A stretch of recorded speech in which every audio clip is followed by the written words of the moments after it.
Shalom à tous, Baruch Hashem, on a le sroud de reprendre la Torah numéro 25 d'Écouter Moharan. Et donc, on va reprendre à partir de la haute bête qu'on a vue hier pour bien reprendre le fil. Et donc, on reprend à partir de là. Donc, ici, haute bête. Veda, Shebechol, Olam, Veolam, Ufrol, Madriga, Madriga, Yesham, Dimyonot, Elo, Vemhem, Aklipot, Akodmim, Lapri. Il dit Rabbeinu un grand chidouche qui a un grand renforcement. Il va nous donner en fait tout le secret, comment en réalité combattre les sensations. Hier, j'ai appelé ça l'illusion de la chute.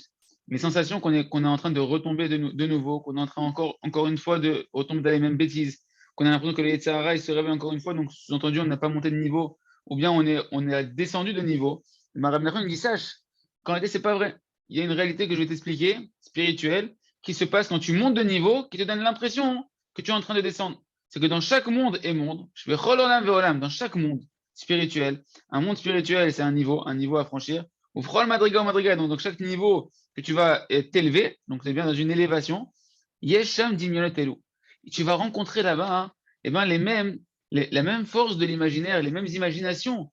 Rappelez-vous que l'imagination, c'est la force du Yetzirah, c'est le Koach Hamdameh, c'est la force de l'imaginaire qui nous fait croire que le mal, il est bien, que ce qu'Hachem a dit qui était interdit, de croire que c'est permis, de croire que ce qu'Hachem a dit que c'était du poison, de faire croire que c'est un bonheur. Ça, c'est les 10 notes du Yetzirah. Et me dire, Rabbeinu Akadosh, quand tu montes, la première chose qui se passe quand tu montes de niveau, c'est que tu vas devoir rencontrer de nouveau ces imaginations du Yetzirah, ces épreuves, ces tentations du Yetzirah qui vont s'élever de nouveau. Pourquoi? Parce qu'en réalité, ce n'est juste que quoi? L'écorce qui précède le fruit. Avant de pouvoir atteindre le fruit qui va être la gdoucha du niveau de-dessus, qui va être l'intériorité du niveau de-dessus, tu vas devoir franchir la couche externe de ce niveau-là, comme une écorce avec un fruit. Tu vas d'abord devoir retirer l'écorce pour accéder au fruit.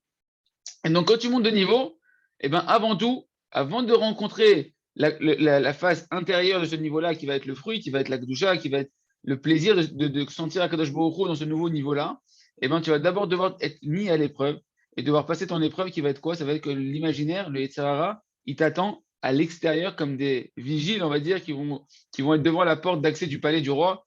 Ces vigiles-là, c'est les forces du mal qui vont te tenter par toutes sortes encore de tentations de ce monde-là, d'imaginaire. Et à toi maintenant de tenir bon, de savoir que tu n'es pas en train de descendre, tu es en train de monter. Et ça, c'est un Yesod Assoum, il dit Rabbeinu. Les Chassidim, ils se trompent énormément, et ils se dépriment, et ils s'en veulent, et ils se culpabilisent, parce qu'ils ont l'impression, alors que leur cœur il a envie de monter, ils ont l'impression qu'à chaque fois qu'ils sont en train de tomber. Parce que quand ils montent, ils ne connaissent pas ce processus-là, que le fait de monter, d'abord, tu vas rencontrer de nouveau un nouveau Yetzirah, tu vas rencontrer justement la porte d'entrée du nouveau monde, du nouveau niveau dans lequel tu t'élèves. Ça va d'abord être encore un réveil du Yetzirah, mais c'est plus le même Yetzirah, c'est le Yetzirah du niveau d'au-dessus. Une personne qui est conscient de ça, quand il est attaqué par le Yetzirah, il est heureux de savoir qu'en fait, il n'est pas en train de descendre, qu'il est en train de monter, il est confiant en lui. Sinon, si jamais il ne sait pas ça, alors il commence à s'inquiéter, il commence à s'en vouloir. Ouais, le Yetzirah, il se réveille, les pensées reviennent, etc., etc. Et donc, il me dit, Rabbeinu, Vesevevim, et Takdusha, Bibhainat, Saviv, Yerushalayim, Talachoun.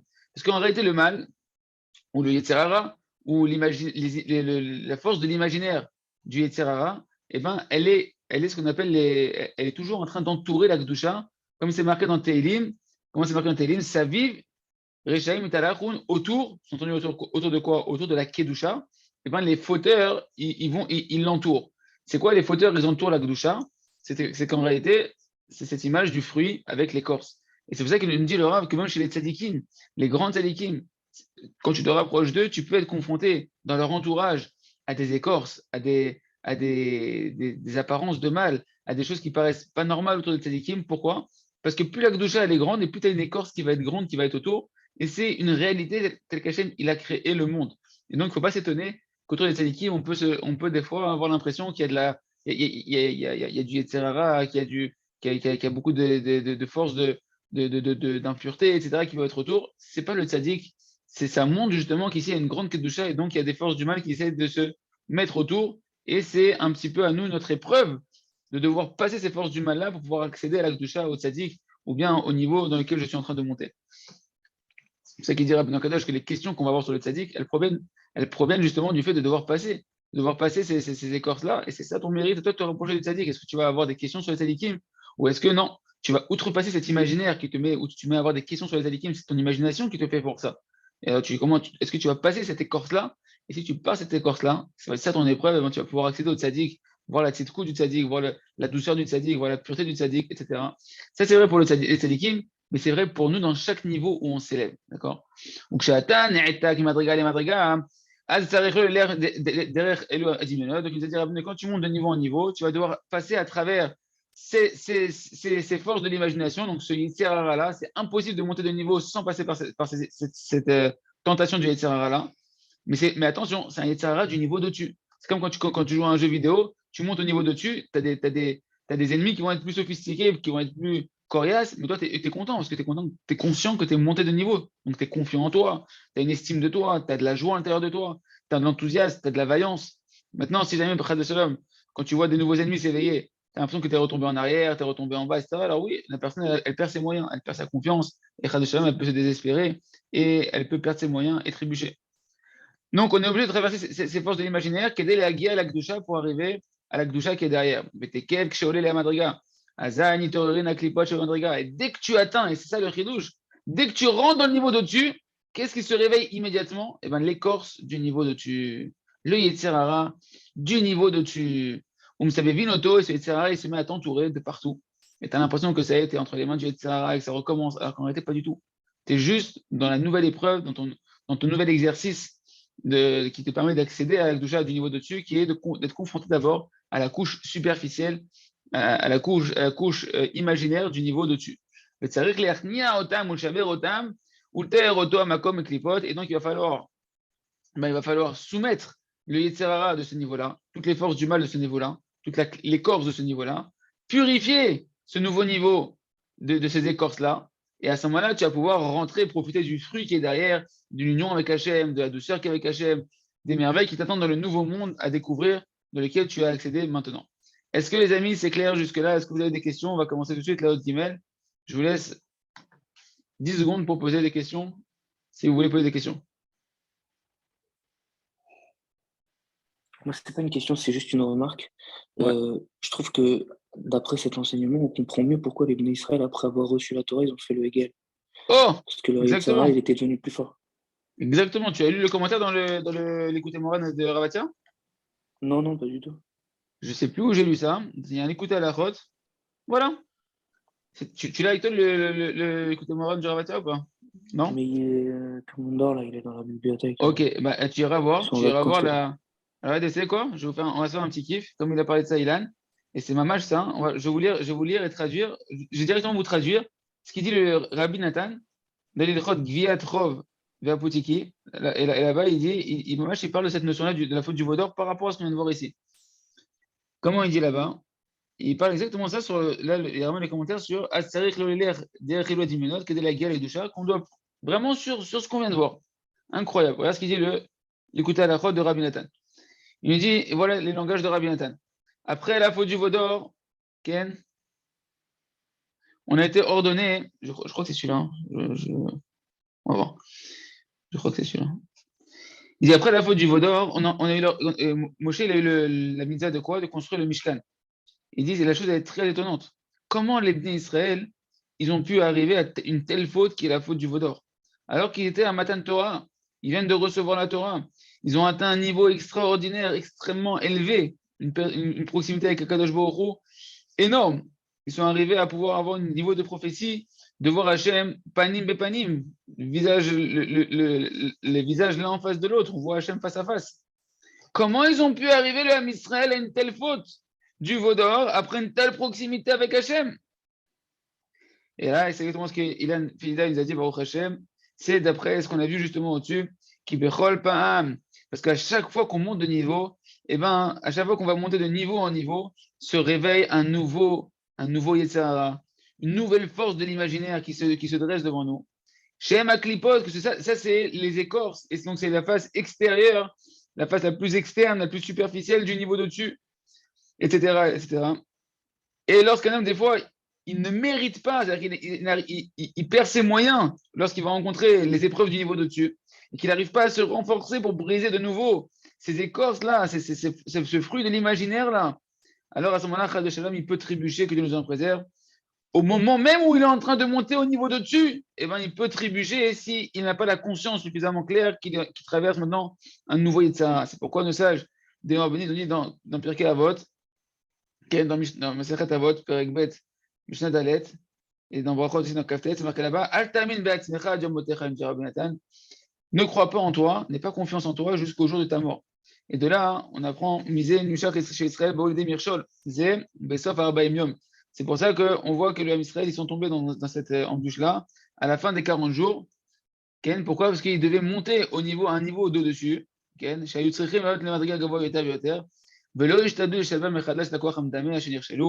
ils n'ont pas réussi justement à tenir bon dans l'épreuve du niveau au-dessus, de devoir briser encore une fois la force de l'imaginaire du niveau au-dessus, jusqu'à ce qu'ils ont trébuché. Donc, Mamash, tu vois, c'est exactement ce que tu as dit. C'est ça que tu voulais dire? Oui, bien sûr, bien sûr. C'est incroyable, hein, c'est exactement le commentaire qui était placé de Rabbi Nathan ici qu'ils avaient mis. Baruch Shekivanti. Oh, Hachem, oh, Hachem. Ok, on continue. Donc, on reprend maintenant Hot Gimel. Donc, essayez de bien vous concentrer. C'est un petit peu mystique ce qu'on va voir. C'est des notions qui sont un peu abstraites, mais c'est pour expliquer un peu, Rabbi Nathan va nous expliquer un petit peu qu'est-ce qui se passe concrètement pour qu'en fait, on se retrouve de nouveau dans la phase externe et que véritablement, nous-mêmes, on est confrontés encore quand on monte à l'écorce du niveau de dessus. Donc, on reprend ici, Veda. Il dit, Rabbeinu, sache la Metsiout, la réalité telle qu'elle est dans la vérité absolue. Chez En, Shnei Bnei Adam, Shavin Zelazé. Ça n'existe pas, les amis. Deux hommes qui ont le même niveau. Spirituellement, il n'y a pas deux hommes qui ont le même niveau, que ce soit au niveau. Chacun, rappelez-vous, on a un orpnimi, un ormakif, on va avoir une lumière intérieure et une lumière extérieure. Une lumière qu'on a intériorisée et une lumière qui nous entoure, qui nous influence, mais qui nous dépasse. D'accord? Ben, personne ne se retrouve jamais au même niveau spirituel, que ce soit au niveau de sa lumière interne ou sa lumière externe. Qui colle les chamots, MZ les mains à la misère. Parce que toutes les âmes, en réalité, elles vont être toutes les unes au-dessus des autres, entendu que s'il y a une échelle d'évolution, une échelle de niveau, eh bien, il y aura toujours une neshama qui sera à un niveau et une autre neshama à un autre niveau. Il n'y aura jamais deux neshamot sur le même niveau. Tu n'auras jamais à l'étage numéro 10 ou numéro 11 les deux neshamot qui seront exactement au même endroit. Ok? Donc le Rambam nous explique ici, il nous dit voilà, les neshamot, il faut les voir comment? Comme une sorte d'échelle. D'accord? Une sorte d'échelle avec un niveau au-dessus d'un niveau. Par exemple, la neshama numéro 1, eh ben, au-dessus d'elle, sur le niveau dessus, il y aura la neshama numéro 2, et au-dessus, il y aura encore la neshama numéro 3. Ok? Donc chaque niveau, il y aura une Aleph, Bet, Gimel, première neshama, deuxième neshama, troisième neshama, qui sont chacun à son niveau. Il nous dit, quand la neshama numéro 1, elle va monter au niveau où il y a la neshama numéro 2, alors à ce moment-là, la numéro 2, eh ben, ça va la faire monter automatiquement au niveau de la neshama numéro 3.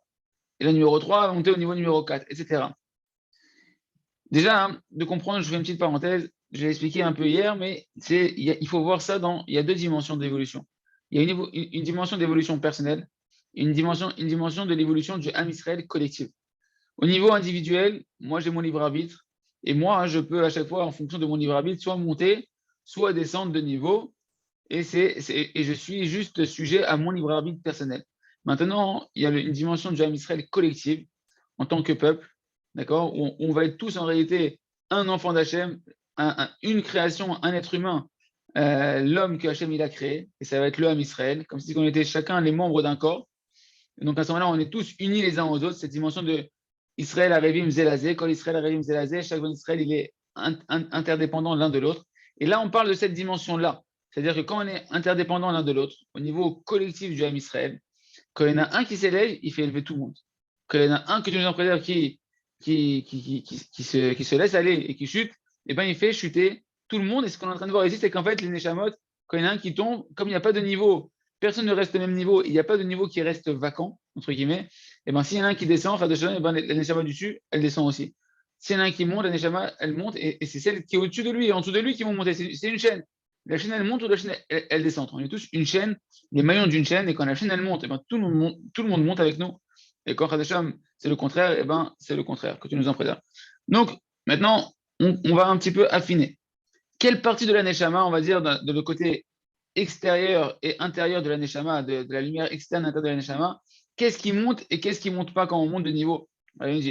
Simplement, en réalité, c'est le niveau intérieur de la Neshama, donc c'est le niveau que tu as acquis véritablement, qui lui va monter au niveau d'au-dessus, où se trouve la neshama de la personne qui est au niveau d'au-dessus de toi. Et tandis que la lumière extérieure de ta neshama, elle va rester au même niveau là où elle était. Et lorsque maintenant la lumière intérieure de ta neshama, cette neshama-là va monter au niveau d'au-dessus, eh ben, elle va venir envelopper la couche externe de la neshama qui était du niveau dessus. Donc, ok. Et donc, cette lumière interne de la neshama qui est montée, qui est devenue la couche externe, ben, elle va devenir la dimension externe de la neshama du niveau dessus. בפנימיות שלתה הופכת לחיצוניות של החיצוניות של העליון, והחיצוניות שנשארה במקומה היא בעצמה נהפכת לפנימיות. Et donc, qu'est-ce qui va se passer? Donc, si la lumière interne elle monte au niveau de-dessus, la lumière externe qui reste en bas, eh ben, elle va devenir elle-même maintenant une lumière interne, parce que la neshama d'en dessous, elle va monter et elle va l'envelopper. Et donc, ce qui était extérieur va devenir intérieur. והחיצוניות שלה נעשית כעת מהפנימיות של הנשמה שמתחתיה שעלתה.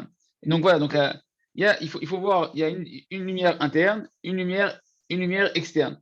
Quand la neshama elle va monter, quand cette neshama-là, elle va monter, c'est la lumière interne qui va monter. Elle va monter, mais au niveau de dessus, il y avait déjà là-bas une neshama avec une lumière interne, une lumière externe. Quand elle va monter, elle va d'abord rencontrer la couche extérieure de la neshama de dessus, d'accord? Elle va lui entraîner de s'élever elle aussi. Mais qu'est-ce qui s'élève? C'est toujours la lumière intérieure. Donc quand la neshama, la lumière interne de la neshama, elle va monter au niveau de dessus, elle va envelopper la face externe de la neshama, la lumière externe de la neshama qui est du niveau de dessus.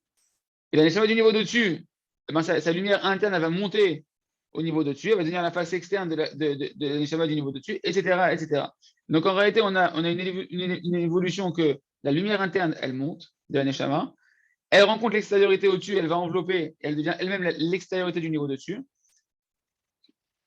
La couche externe de la neshama qui était à ce niveau-là, eh ben, elle va être à l'intérieur maintenant, donc elle va devenir une lumière interne. Et la partie interne de cette neshama qui est au niveau de dessus, eh ben, elle va monter, elle va devenir la couche externe de la neshama de dessus, etc., etc. D'accord? Donc, on est ici. Donc, qu'est-ce qu'il nous dit ici après? ולאחר שעלתה הפנימיות של ב' שעלתה נהפך לחיצוניות של חיצוניות של ג' שנשאר, וכעת לאחר שעלה הוא כבר נהפך לפנימיות של ג', כן, מחילה, כשנשמה א' פנימיותה דוחקת את הנשמה ב'. Ok, donc ça va être un processus que chaque neshama, elle va pousser l'autre neshama. Et en fait, qu'est-ce qui va être poussé? C'est la lumière externe, la lumière interne de la neshama qui est poussée à monter, à devenir une lumière externe. La lumière interne de ce niveau-là, elle est poussée, elle va devenir une lumière externe.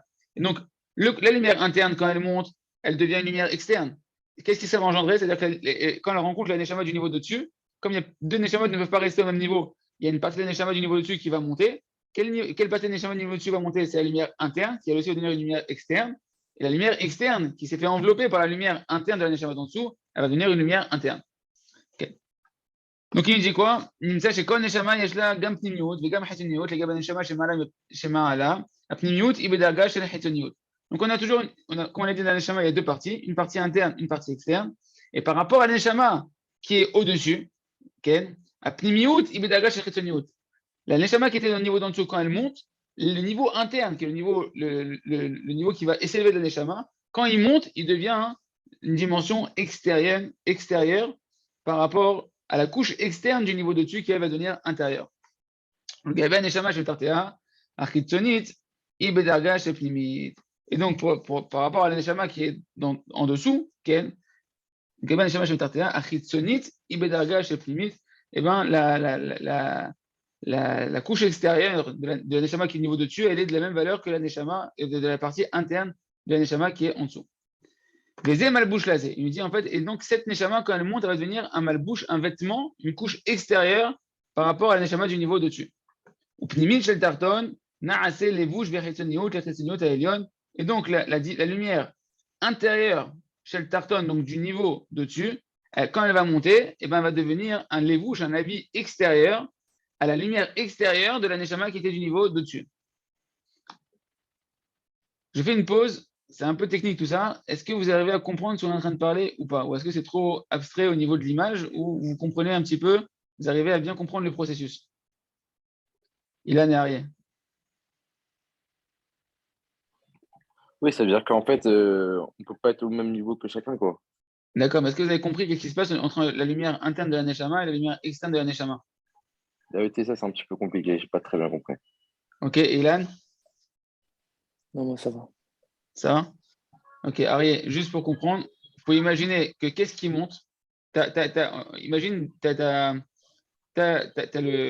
lumière intérieure, comment on va l'appeler? On va l'appeler tout à l'heure, comment on va l'appeler? On va l'appeler le fruit et l'écorce, d'accord? Juste pour bien garder l'image différenciée, l'intériorité et l'extériorité. Quand la neshama elle s'élève, quand elle monte de niveau, c'est la dimension du fruit qui est à l'intérieur qui va monter de niveau. L'écorce, ça va rester en place. C'est la lumière extérieure de la neshama, elle va rester en place. Ok? Quand ce fruit il va monter, ce qui est à l'intérieur, on va dire le fruit, il va monter, on est d'accord qu'il va rencontrer la neshama du niveau de-dessus, qui elle-même aussi a une dimension de fruit, une dimension d'écorce, une lumière interne et une lumière externe. D'accord? Ouais. Comme deux neshamot ne peuvent pas être au même niveau, ça va pousser une partie de la neshama du dessus aussi à monter au niveau de dessus. Quelle partie monte et qu'est-ce qui se passe? Quand la neshama elle monte, on a dit c'est la lumière interne, la dimension du fruit qui monte, et elle va rencontrer l'écorce de la neshama du niveau de-dessus. Et comme elle arrive, elle rencontre quelque chose qui est une couche externe, mais elle vient de l'extérieur, et ben, elle va envelopper cette couche-là et elle va devenir elle-même, ce qui était la dimension on va dire, du fruit de la neshama d'en bas, elle devient elle-même l'écorce de la neshama du niveau de-dessus. Ouais ou non? Ça va là ou pas? Ok, Ça va pas? Ça en devient fait, un c'est habit. exactement. Ça devient un habit, un makif, qui va entourer l'habit de la neshama du niveau de-dessus. En fait, ça, c'est exactement le cours que tu as fait hier, ça. Oui. Ah, t'étais là hier quand on a fait la fin du cours, tu l'as revu la fin du cours. Non, hier soir, bon, je me suis Ok, il a fait. connecté. Ok, J'ai plutôt fait. que de parler Oui, de c'est ça. fruits plutôt que de parler de fruits et d'écorce, on pourrait plus parler de la lumière interne et du vêtement de la neshama, la lumière externe qui va être le vêtement. Donc justement, quand maintenant quand c'est la lumière, quand la lumière interne de la neshama elle monte, elle devient le vêtement du vêtement de la neshama du niveau dessus. Et la lumière et donc le vêtement de la neshama dessus, il devient l'intériorité. Et son intériorité, elle monte, elle devient elle-même l'extériorité, le vêtement de la neshama du niveau dessus, etc., etc. Ok. Donc on continue maintenant. Nimtza, כשאחד רוצה לעלות ממדרגתו למדרגה עליונה, il se trouve donc qu'une personne maintenant, elle veut monter de niveau et donc atteindre le niveau dessus. אזי הולך ונעתק האדם העומד במדרגה העליונה, והולך ונעתק למדרגה יותר עליונה. Ça va pousser et obliger l'homme qui était au niveau de dessus de toi, et ben de lui aussi de monter de niveau, de se détacher de son niveau et de devoir monter au niveau de dessus. Parce qu'on a dit que c'est comme une échelle et que comme une neshama ne peut pas rester sur le même niveau, donc ça va la pousser, ça va obliger, en fait, tu vas influencer toutes les neshamot, celles qui sont en dessous de toi de monter, celles qui sont en dessous de toi de continuer à s'élever aussi. Parce que c'est impossible qu'il y ait deux hommes sur le même niveau spirituel. Donc quand il parle du Adam à Elion, c'est parce que là ici on a la dimension de Adam à Elion, c'est l'homme céleste, c'est la dimension du Ham Israël où on est tous ensemble un seul homme. D'accord? Et là-bas, il y a toutes les Neshamot qui font partie de cet homme-là céleste où on est tous un seul homme. Et donc quand une Neshama s'élève dans la dimension du Adam à Elion, eh ben, ça pousse les autres. Et c'est seulement la partie intérieure de la Neshama qui va s'élever. Okay? Et nous, Netak Madame Elion, et là, Pnimi Uchelo. Okay? C'est seulement la lumière interne de la Neshama qui s'élève. Tandis que Bokertov Rabbi David, ça c'est bon ça. Et la Chitzoniyut, elle va rester en place, c'est-à-dire la partie extérieure de la Neshama, elle reste au niveau où elle était. Elle ne monte pas de niveau. Et également, la personne qui était du niveau d'en dessous, lui aussi va être invité à monter, mais c'est simplement la lumière interne de sa neshama qui va monter. Et là, Pnimiut, c'est la lumière interne qui va monter. Pnimiut, chez la Tarton, Naaseh Chitzoniut, la Reshonot Elion. Et bien donc la lumière interne du niveau de la neshama d'en dessous, elle va monter, et elle va devenir l'habit extérieur de la neshama du niveau d'au-dessus. Ok? Ve'afalpi. Donc, qu'est-ce qu'il nous dit ici? Donc, il pose la question de Rav Yesh Lishol. Arrête kol neshama gvar shavrat aklipa bedagata shireta litna shalta. אם כן, נשמה נדרש הנשמה שתיכנס תרתיה שוב לשבור את הקליפה. Donc, là, il dit, je ne comprends pas. Quand la neshama, elle monte au niveau de dessus, mais l'écorce du niveau de dessus, elle a déjà été brisée par la neshama qui a fait le travail avant moi. Il y avait quelqu'un avant moi, quand je monte de niveau, moi, tu me dis, je monte au niveau de dessus, je vais devoir m'affronter les ennemis entre guillemets, les forces du mal, les forces de l'imaginaire du niveau d'au-dessus. Mais si tu me dis qu'il y avait quelqu'un qui était avant moi, il y avait une Neshama juive qui était avant moi au niveau d'au-dessus, il a déjà fait le travail, il a déjà combattu le Yetzirara de ce niveau-là. Moi, quand je devrais monter le niveau, il devrait être nettoyé. Ça, il n'y a plus d'ennemis, c'est tout ce capoute les ennemis. Il a déjà fait le travail avant moi, ceux qui étaient avant moi. Alors, Rabbeinu explique que non, ça ne marche pas comme ça. Bien qu'on aurait pu croire que quand tu montes au niveau de dessus, tu as déjà la Neshama d'avant qui a déjà fait le travail, et ben il dit non. Il dit bien qu'en réalité, l'écorce du niveau de dessus, dans lequel toi tu vas rentrer maintenant, donc le Yetzirara du niveau de dessus, il avait déjà été brisé par la personne qui était au niveau de dessus avant toi.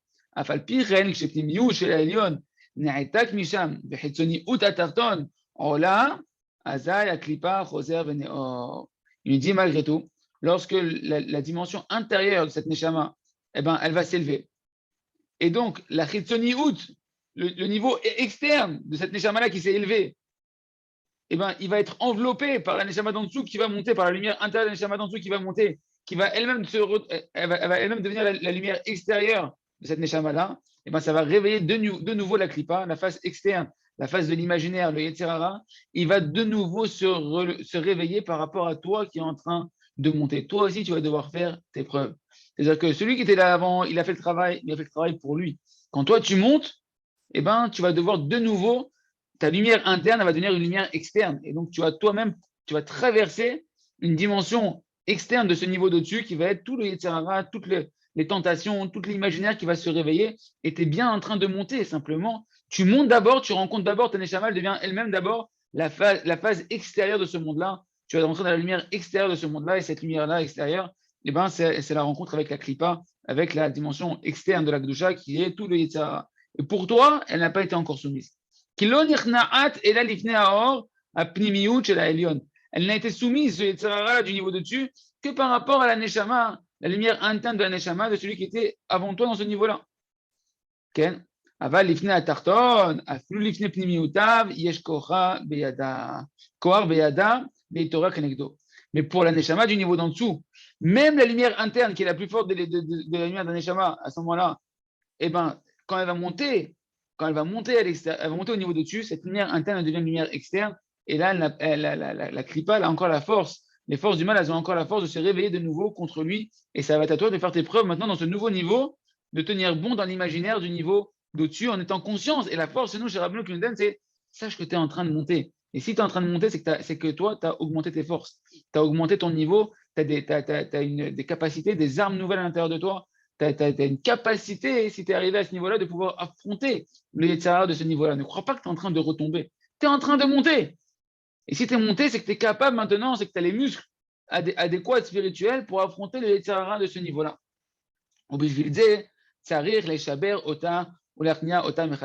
Et c'est pour ça qu'on va devoir de nouveau briser cette clipa, cette force du mal, cette force de l'imaginaire, ce Yetzirara-là. Il va falloir le combattre pour le soumettre de nouveau à la volonté d'Akadosh Baruch Hu, le soumettre à ce que toi tu veux faire, en voulant toi faire ce qu'Hachem il veut. Mais de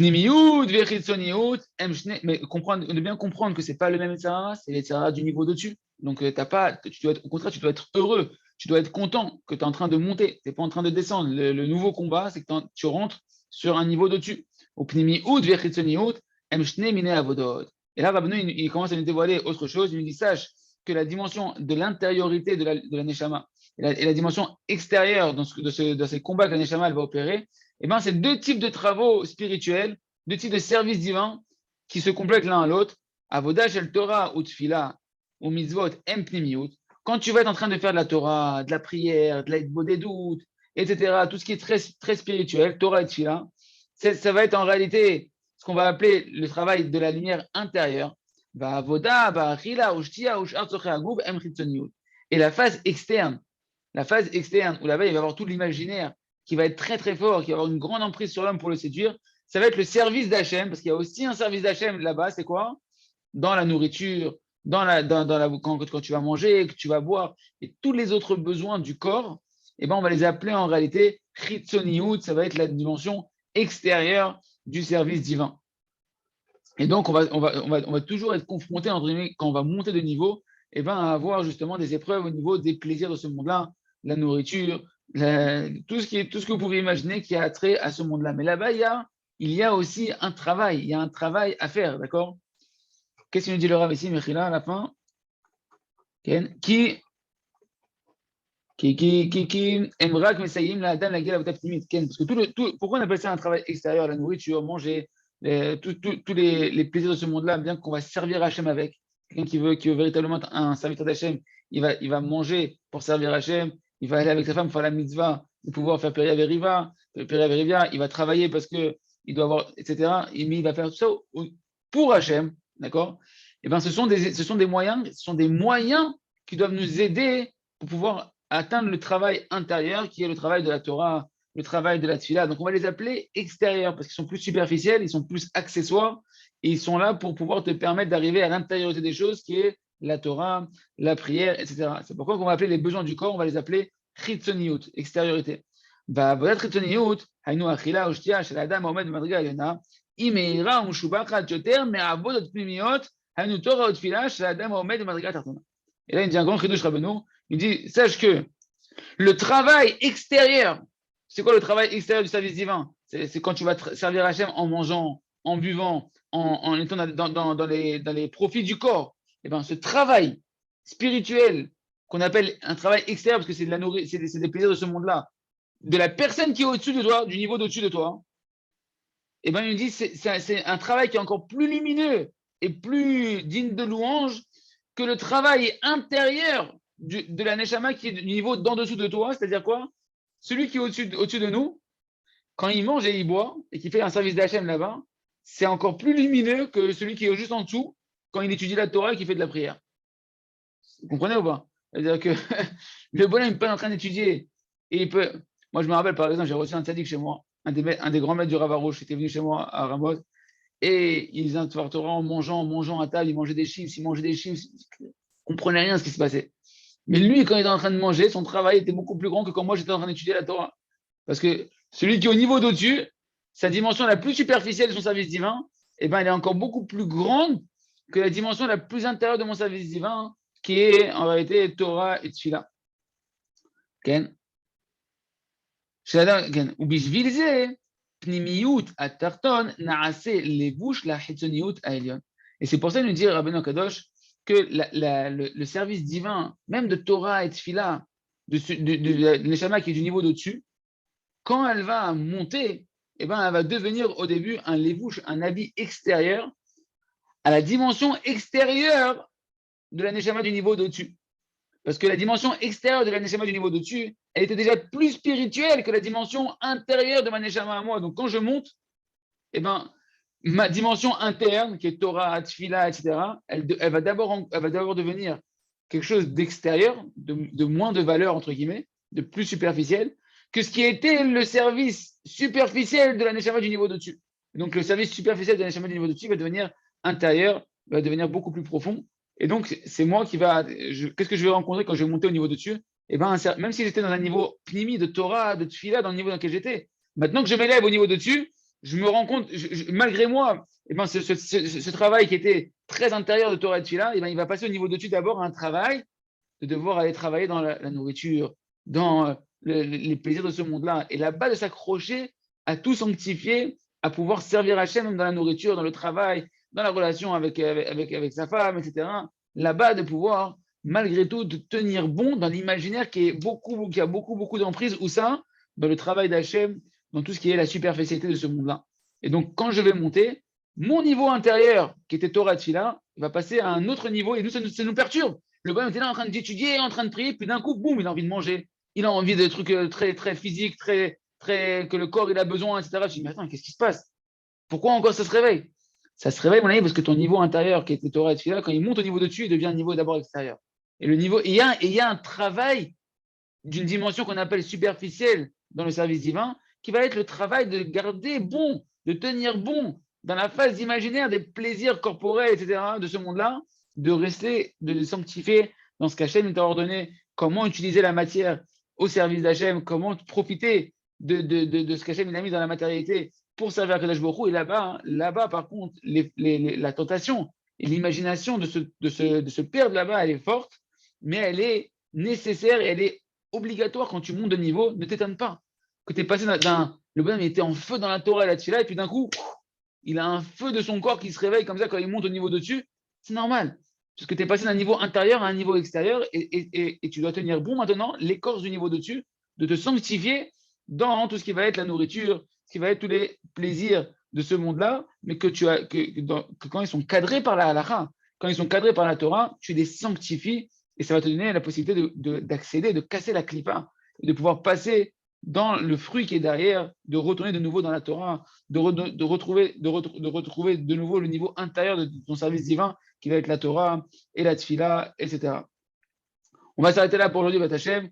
On verra le pérouche que le Rabbeinu nous donne ici. On le verra dans le prochain jour, il m'a Hashem. Est-ce que ça va jusqu'à présent? C'est un petit peu intense.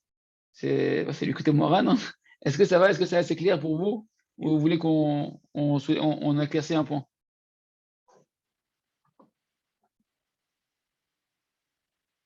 Ça va, c'est clair? Ça prend un bon Hachem, ça va. Donc les amis, on retient quoi? On retient que quand on monte, c'est normal, qu'on a l'impression qu'on descend. Et quand tu as l'impression de descendre, alors que tu n'as rien demandé, c'est que tu es en train de monter de niveau et qu'à ce moment-là, hein, eh ben, il faut sourire, il faut avoir confiance en soi, Hachem, pour pouvoir continuer à avancer. David, tu veux dire quelque chose, Rabbi David? Moi, j'ai rien compris, frère.